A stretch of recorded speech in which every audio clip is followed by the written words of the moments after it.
In this video, I'm going to change how you think about chronic lateness. You probably heard it. If you're always late, people say, well, if you cared, you'd be on time. Seems like you just don't care. Or, even worse, you're lazy. But most chronically late people do care. The issue is with the brain's timing and reward. You see, your brain is running an internal algorithm that consistently underestimates 1. Time. For example, this will take 2 minutes. 2. Effort. I think I can squeeze one more thing in. And then it takes both of that together, computes it, and makes the same predictable decision. Not yet. One more thing. I'll start in a minute. I'm Dr. Sanil Rege, consultant psychiatrist and educator. I've trained thousands of clinicians in neuroscience, psychiatric formulation, clinical practice. But I also know that real patients do not walk in speaking the DSM or ICD. They come with lived experiences, descriptions of distress, and ways of making sense of what is happening to them. The task of the clinician then is to convert that into phenomenology. And that is what I'll be doing in this video. So here's what we're going to do differently today. I'll show you a simple brain loop that drives effort and delay. We're looking at liking, to wanting, to seeking, to action. That's the loop. And once we understand it, we'll see why lateness is a perception plus reward computation problem. And that means that we can change it. Most advice about lateness focuses on behavior. Set more alarms, plan better, just leave earlier. That advice assumes that you feel time accurately. But time isn't a clock in the brain. Time is constructed from attention, interoception, which is your internal body signals and how the brain interprets them, reward prediction, and executive control. So here's the plan. In this video, we'll do 3 things. 1, we'll use the effort loop that I talked about earlier, liking, wanting, seeking, to explain why time blindness happens. 2, we'll walk through a real example. The example we'll use is getting to a date on time. And number 3, we'll then fix it using the same loop with practical steps that change the brain's inputs. Now, broadly, this applies to ADHD, but is not limited to ADHD. These principles can be applied by any individual, irrespective of diagnosis or pathology. So let's start off with the first concept. What is time blindness? Time blindness does not mean not knowing the time. Time blindness is not feeling the passage of time until it's too late. Common in children.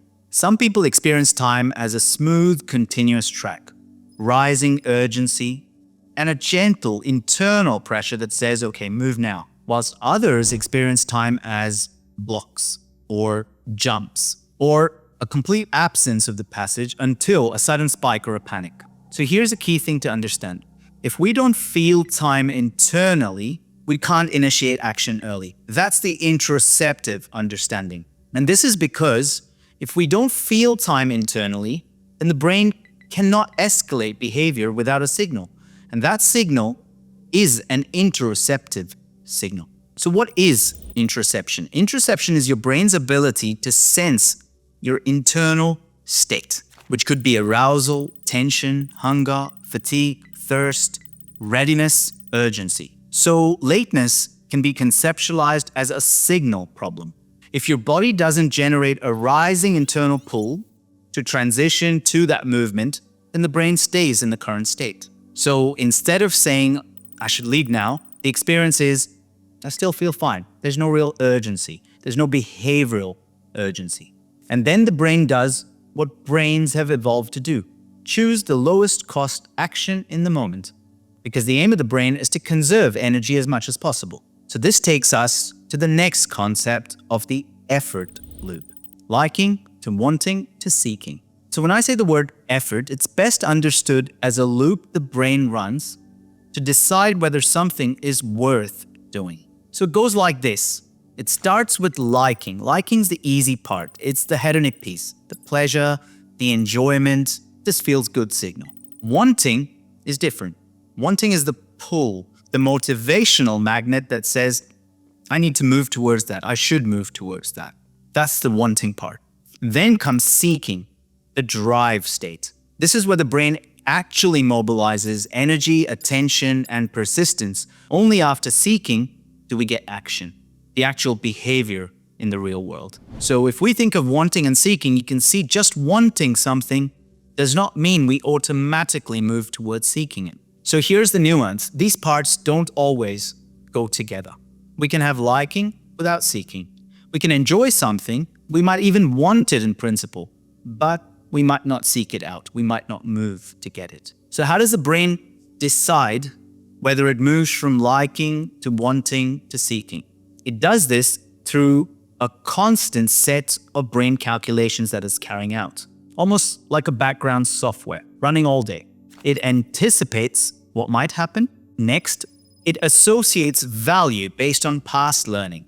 For example, I think that might be useful, that might be helpful. The next step is it estimates the effort required right now. And this is where we might go, I think it's too much, there's other things happening, no, I'll leave it. After this effort calculation, it will move towards action if the effort calculation has deemed that action is worth it. After the action is completed, it will integrate the information of the task and the outcome to then decide, is this worth it? And if it's worth it, then motivation will follow to keep this task rolling for the future. Once we understand this, we understand why time blindness and chronic delay are so common, because time blindness isn't just not noticing the clock. It's often the brain misreading the equation, the calculations going awry. For example, the effort cost now, there's too much, versus the reward value later. So the brain overestimates the cost in the present, which means it'll take too much effort, or undervalues the reward it will receive in the future. Then the system does something completely predictable. It will delay it. It basically will say, too much effort, not yet, maybe later. The decision is rational, mainly because the inputs and the brain's calculation were distorted. So the goal here isn't to shame the person into trying harder, because that actually affects the loop even more. The goal is to understand, where is the loop breaking? Where do we make changes within this loop? Let's look at an actual example. For example, you want to get to a date that you have on time. Imagine you've got a date at 7 p.m. The restaurant's booked. You genuinely care. You like this person. You don't want to be late. So stage one, the liking stage, you're thinking, I'm looking forward to this. This is the anticipation. That part's intact. People who are chronically late, they have a strong liking. They actually want to do things. Stage two, the internal statement reads, I want this to go well. Wanting is there. Wanting is future-oriented. And it doesn't by itself create movement yet. So think about it as a cognitive process, not yet translated to action. Stage three, this is where anticipation and association of value will come in. For example, being on time will be good, but I've got time. This is where time blindness can begin, because what's happening here is the brain's discounting the delayed value. For example, being on time is a reward that is delayed. It's not immediately felt. It's abstract. So your brain's saying, yes, but not yet. In other words, the time available now can provide immediate reward. For example, let me sit and scroll on the phone, on Facebook, that little bit extra. Let me play a video game, or other rewards awaiting. So delayed reward is discounted. Stage four, this is where your brain's going to determine effort. The internal statement is, what's the effort in stopping what I'm doing and getting ready right now? It feels like it's going to take quite a lot of effort. Now this is the point that decides whether the individual moves towards movement or essentially waits for the urgency to move, right? And this is where chronic lateness can occur and can also be modified. So this is the key point. What we've got to recognize is that effort is not just physical. This is the brain's computation of effort. So effort here is transition cost. Lying down on the couch, scrolling where rewards are being received by the brain, and transitioning from that state to getting ready may actually be perceived as higher cost. Effort is also decision cost and state change cost. It also includes tolerating mild discomfort in certain situations. For example, getting ready for that date might involve a certain level of discomfort. So once again, that effort calculation is distorted. Now add on interoceptive dysfunction on top of this. For example, in conditions like ASD or ADHD or anxiety, where interoceptive signals are noisy. Here, the system can misread the effort, so the effort can feel larger than it actually is. So the brain will delay even further. And then we come to stage 5, seeking.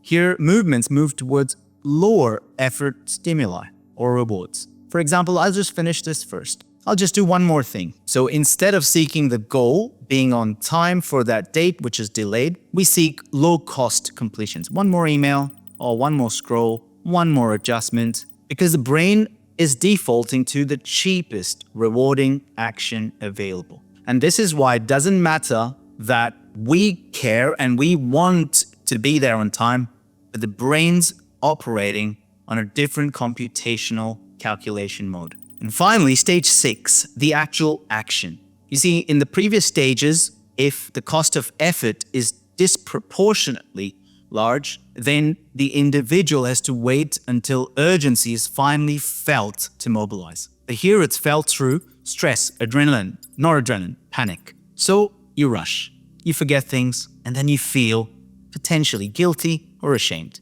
But what's happened here is something really important outside conscious awareness. Because the brain, being a predictive organ, is learning. And the prediction is, I only move when panic arrives. This becomes gradually the core template, the core script. And because this is repeated so many times, the brain actually doesn't need to expend too much energy in repeating that pattern. So it's going to move towards establishing this pattern as the automatic pattern. The brain prefers predictability and familiarity over making you happy. I've covered this concept, a very counterintuitive concept, in this video here.